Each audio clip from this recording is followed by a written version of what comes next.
lugha nyingine tunasema ni msingi wa sayansi ya elimu ya nyota 12. Sawa. Kwa hiyo hapa tunatambua kwamba kumbe hili somo ama hii elimu tunayoendea msingi wake ni huu, na katika huu msingi wake tulete njia zetu tunazozifahamu sisi ni lazima zibaki katika msingi wa sayansi ya elimu ya nyota. Lazima ibaki hapa, tusiende kama hao wengine wote waliokuwa wakienda mbali wakiacha kanuni ya msingi na njia ya msingi ya iliyojengewa kunako elimu hii. Kwa hiyo hapa katika sehemu yetu ya kwanza inatufahamisha hivyo, lakini pia vile vile tunatakiwa kutambua kwamba hii sayansi ya elimu ya ramli ina misingi yake. Sawa, ina misingi yake ambayo inaitwa ni taskini asukuni. Msingi wake ni taskini asukuni.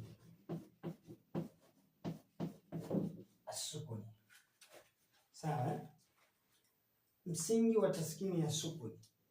Hii ni taskini, ipo kabisa, tutaiona huko mbele.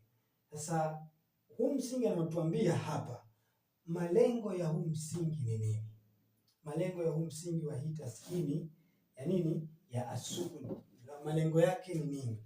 Kwamba mpangilio huu ama msingi huu lengo lake ni kuiweka kila shikeli katika mahala pake maalum panapostahili. Kwa tunatambua neno la pili kwamba hii taskini tutakuja kuiona huko mbele, kazi yake ni kuiweka kila umbo ama ni kuiweka kila shikeli pahala pake panapotakiwa kukaa. Sisi tumeona vizuri? Kwa hiyo hapa tunaanza kupata picha kwamba yale maumbo kila umbo kumbe lina pahala pake pa msingi pa kuanzia linapotakiwa kukaa. Kwa hiyo kutokea kwenye msingi wa taskini hii sukuni ndio panaenda kuzalika vitu vingine vingi unavyovifahamu katika elimu hii ya shikeli na vile ambavyo usivyovifahamu. Sawa? Na moja ya faida ni nini? Anasema ili kujua sura za maumbo, yani ashkali 16 za ramli, mistari minne iliyopangwa kwa namna mbalimbali, majina yake. Sawa? Mistari minne iliyopangwa kwa namna mbalimbali kama tulivyoona mfano wa shikeli wa jaudala. Sawa? Sawa? Hapa ametumia neno la mistari kwa maana kwamba huu ni mstari, huu ni mstari, huu ni mstari, huu ni mstari. Sawa?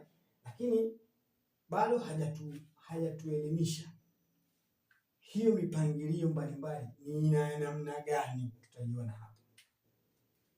Sawa? Kwa hiyo anaendelea kusema ili kufahamu idadi yake. Sawa? Baada ya kufahamu majina kwa kupitia msingi huu kama nilivyokutambulisheni kule mwanzo, pia tufahamu idadi yake. Kwa hiyo tunapata kujua kwamba hizi shikeli moja zina majina. Sawa? 2 idadi.